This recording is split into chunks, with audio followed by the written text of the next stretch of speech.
கொரோனாக்கு அப்புறம் ஃபின்ஃப்ளூயன்சர்ஸ் வந்து நெறைய வந்துட்டாங்க. எல்லா சோசியல் மீடியா பிளாட்ஃபார்ம்ஸ்லயும். ஆனா என்ன அப்டின்னா, சில நேரம் மிஸ்கம்யூனிகேஷன் வந்து மக்கள்ட்ட போய் கொண்டு போய் சேர்க்கிற மாதிரி இருக்கு. சைனால இப்ப ரீசென்ட்டா வந்து ஃபின்ஃப்ளூயன்சர்ஸ்க்கு ஒரு ரூல் மாதிரி கொண்டு வந்திருக்காங்க. சப்ஜெக்ட் மேட்டர் எக்ஸ்பெர்ட்ஸ் மட்டும் தான் வந்து அந்த சப்ஜெக்ட்ட பத்தி பேச முடியும்.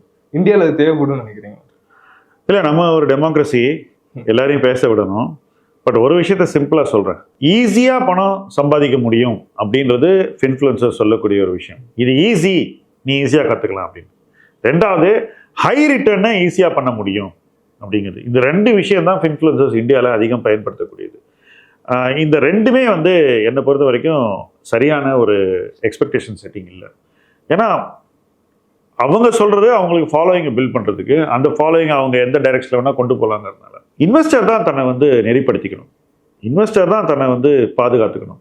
ஃபின்ஃப்ளூயன்சர் பண்றதை பண்ணிக்கிட்டே தான் இருப்பாங்க. ஏன்னா எனக்கு தெரிஞ்சு இன்னைக்கு நீங்க ஃபின்ஃப்ளூயன்சர் சொல்றீங்க, நான் முதலீட்டாளனா வந்த காலத்துல இதே மாதிரி நம்மளுடைய சிந்தனையை வந்து திசை திருப்பதற்கும் ஈஸின்னு சொல்றதுக்கும் நிறைய பேர் இருந்தாங்க. இப்போ அவங்களெல்லாம் கடந்து தான் நம்ம வந்திருக்கோம். அதே போல தான் இவங்களையும் கடந்து போகணும்.